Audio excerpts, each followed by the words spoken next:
Let's learn something really quick. If you got the time, absolutely. And you got the discipline, there's no question about it.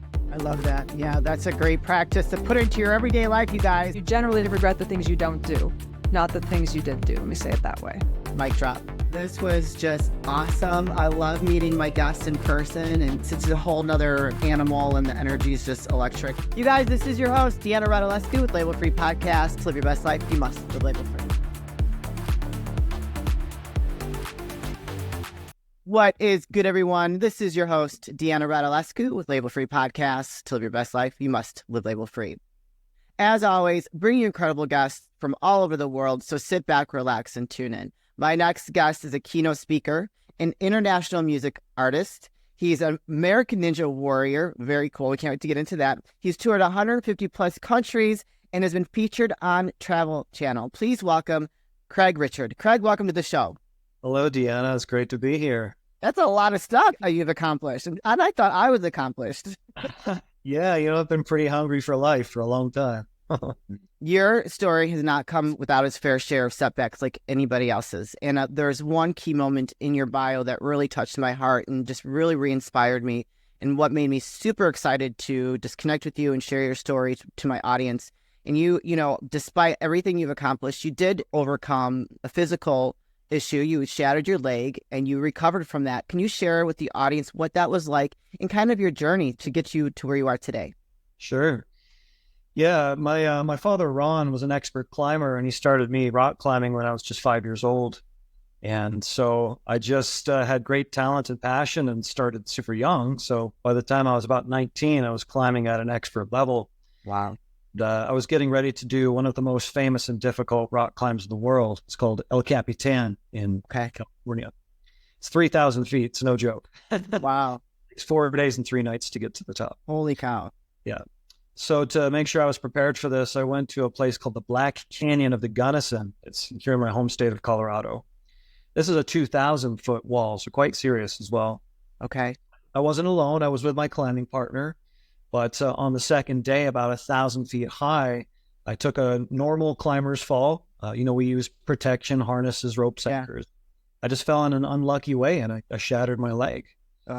And there was nobody else there at the time. This is a very remote place, and we'd lost cell phone service down inside this canyon. So we had no choice. We had to save ourselves. And what ensued after that was 18 hours of self-rescue that absolutely changed my life. Sure.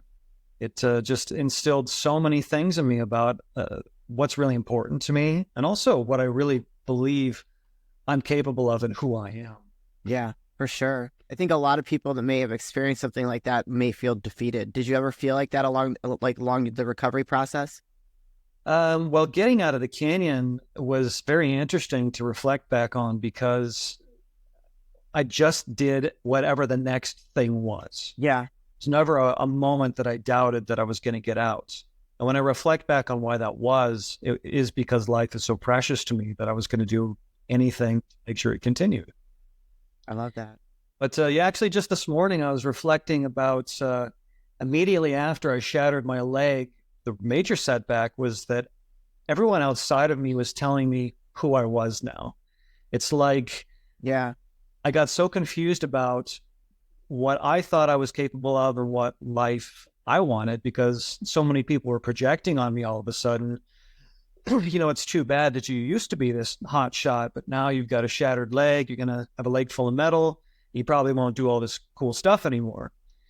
And it was like, whoa, wait a second. Like, I feel that way. Other people were labeling you. Absolutely. It was my first big test in life to feel the pressure of those labels, and for me to make up my mind of who do I believe I am. Yeah, exactly. It was a very young age to have that realization. It's really helped my life in many ways ever since. Well, yeah, I think that you either allow that to help you evolve, or you can get stuck in that negative self-limiting belief like cycle in your head, and you obviously, which like a lot of my other guests have overcome and just really have excelled moving forward. So you did American Ninja after that? That's right. Yeah. Please share with us, because I love that show. My husband loves that show. My mom used to say when I was younger, I'm 48 now, when I was younger, I was like her little ninja. I probably could have done that show myself because I was so active and so like, just whatever. But tell us a little bit about that journey. Yeah, after I shattered the leg, I had an amazing year of recovery, and I did climb El Capitan exactly 1 year. 1 year, I shattered my leg. So that was quite a thing. And seeing what I was capable of after everyone was trying to Doubting you. down, Yeah. like, wow, what else can I do? And so for years, I did this form of exercise called primitive movement, which the easiest way to describe it is making the world an obstacle course. So go like run through the city and climb up a lamp pole and jump off the side of a bridge and climb underneath, like a building and weird stuff. Super fun. And Sounds like it. yeah, and my cousin Katrina, she's like, "You ever seen this TV show American Ninja Warrior?" And I kind of heard of it, but never watched. She's like, "You need to be on this show." Yeah. So I checked it out, sent in a submission, and they accepted me. So I was on the 2016, 2017 seasons and did pretty good the first year. But the second year, I got fifth place out of 120 competitors at the Denver finals. And I was in the top 120 out of 1,000 to go to the Las Vegas national finals. Wow. I did pretty good. Yeah, clearly. That had to be quite the experience. What was that like? Did people know, like, obviously the show knew your backstory, what you overcame, but the people that you were competing with, did they know too? The ones that I talked to, everybody's got their own shtick. Yeah, for sure. Yeah. Working with that TV show was a very full spectrum experience. So many beautiful things that they create. But it is a reality TV show in some respects. So it was actually a very enlightening experience for me about what is real inspiration, what is giving something to shine light that is true rather than for getting something out of it. Yeah. Because unfortunately, we just live in a world where getting exposure and being on TV and all this stuff, whether it's going to help your business, we're given this impression that this is the way to get people to like you and to be accomplished in life, which is really not true. I want to spread my message and shine my light because I want to give something. I want to make a living, but I'm not looking to get something from what I have to give. And so that was an interesting aspect of working on the TV show, is where television and entertainment meets, true inspired action.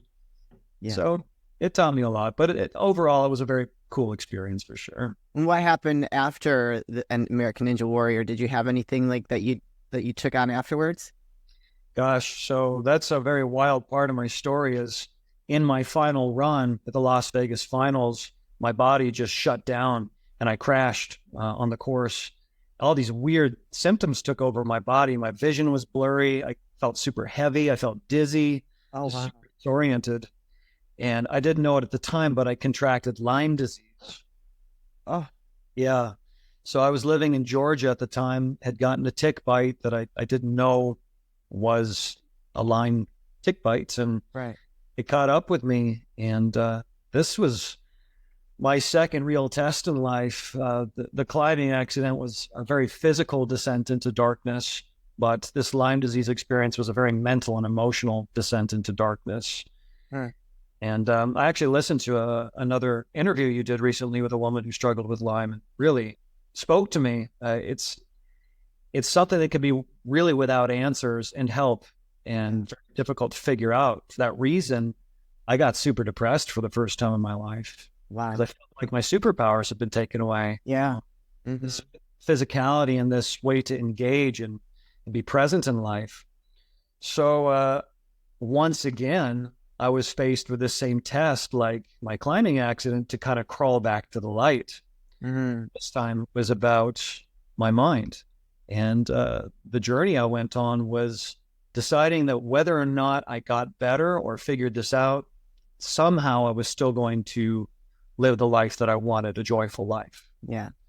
And in not giving up, I finally got it figured out and got it taken care of, thankfully. So, well, thankfully. Yeah, you look very healthy. Yeah, I am. I would probably being a very active person myself, I can't even imagine that journey that you went on, like mentally and emotionally. Like I can only just assume what it would be like for myself and just like put myself in your shoes and how difficult that had to be, because it's like your body is turning its back on you. It's a traitor. Like you're being a traitor to me. Like, what's going on? This is alien to me, you know? I mean, we're people like us are so used to being healthy and active, and when we're not able to do that, it's like a completely different experience that, you know, and I think not a lot of people can relate if they're not as active and as healthy and, you know, and have that zest for life. You know what I mean? Because I think you said that here. You have a very insatiable thirst for life. Yeah. I love that because I can relate. Like every day is a great day. The glass is always half full. Like I'm like always like I say yes to everything. Life is an adventure, and I want to experience every part of it. So if there is a setback, that hurts sometimes. You know, it does, absolutely. But the thing I keep learning again and again is that those dark moments are a gift. Yeah. Because it helps me to remember how sweet life can be. And also, I've realized that really getting into those suffering, difficult places, it's given me so much larger connection to the human experience. You know, it's like I did experience pretty heavy anxiety a couple of years ago for the first time. And I was working with a guy that I needed to cancel some gigs.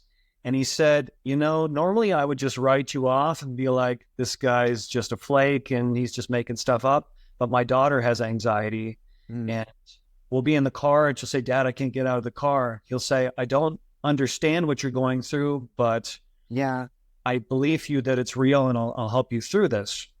And so going to these dark places has helped me really relate in such a deeper way to those that continually suffer, but also just to understand what the fuller human experience really for is. sure. Well, now you can speak on so many different things, and I'm assuming that that's some of the stuff that you touch on in your keynote speaking engagements is like overcoming a lot of these setbacks that has given you a different perspective and allowed you to live label free, shall we say it, and just rise above. And, you know, to be able to rise above and take it as a lesson. And like you said, that greater human experience is invaluable.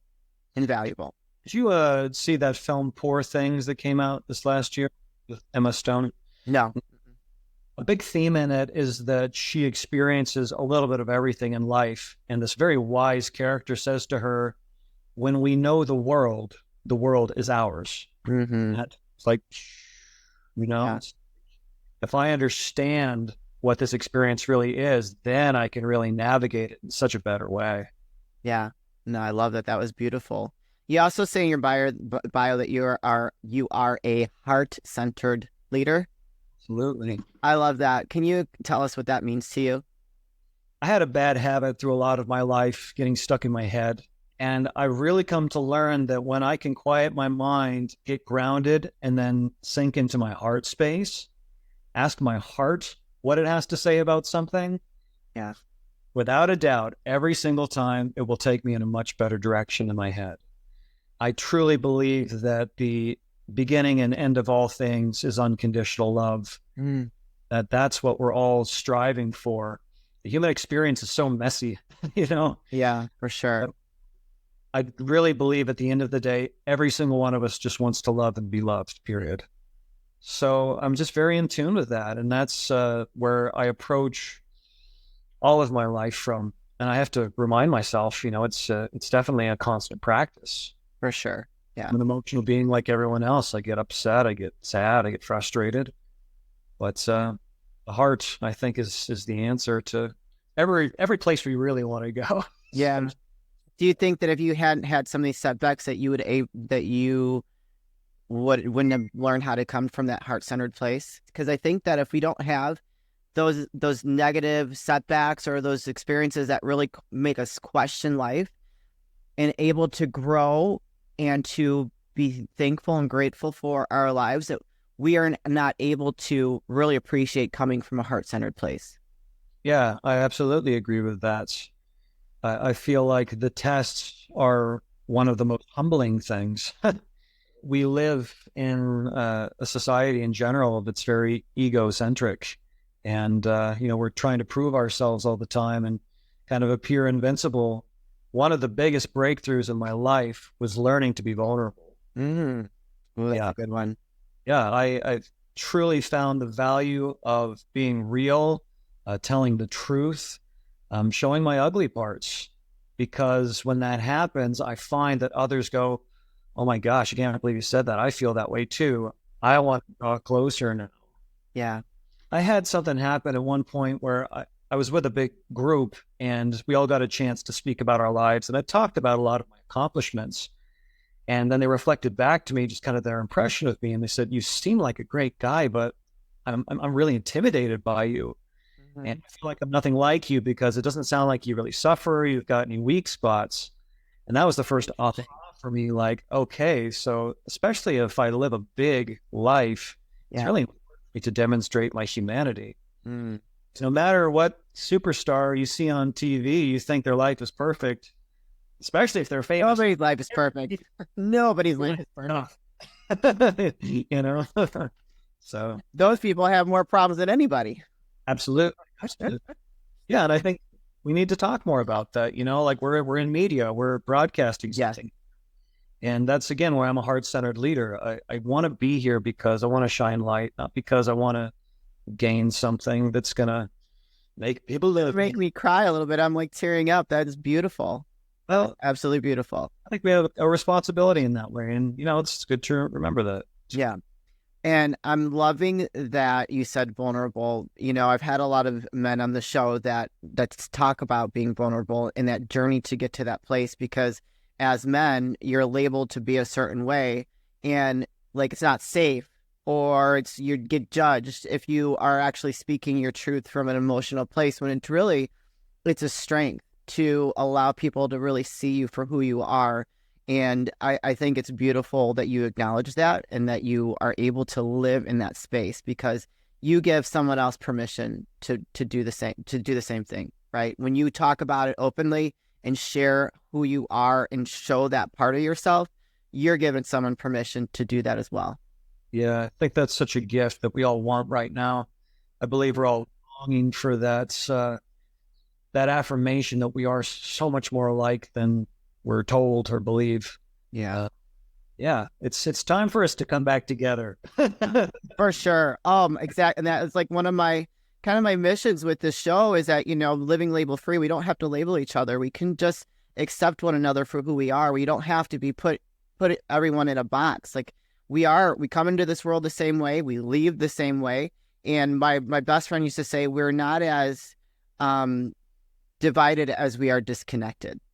And and so it's just like having these conversations allows people to really kind of connect with us in that conversation, and hopefully empower them to connect with others. You know what I mean? That's what I want. I just want us to continue to break down these barriers. It's like I go out and I want to just acknowledge everybody around me, and a lot of them aren't ready for it, but I want that. It's like I want to feel seen. I want to see you, and have like that real, true, authentic connection. Absolutely. Yeah. I want it. With that being said, Craig, where can people find you, connect with you, learn more about you, and support you in everything that you do? Sure. Social media is Craig Richard Live on Instagram. It is CraigRichard.com is my website. Craig Richard on LinkedIn if you want to connect with me there. And my YouTube channel is Craig Richard as well. Excellent. You guys, I'm going to put those links in the show notes. So if you connected with Craig today and just love his story, you want to support him, go give him a follow, go reach out to him, do all the social media stuff, and just let him know that you heard his story and that you were inspired by him, and give him a follow. Craig, this is the part of the show where I like to ask for last words of wisdom or advice. What would you like to leave with us today? I'm going to go back to, I was in the Florida Keys with my Uncle Dan 6 years ago, and he's a guy I've always loved and admired. We had this beautiful evening on the dock under the stars. I said, Uncle Dan, what's the best piece of advice you could give me in life?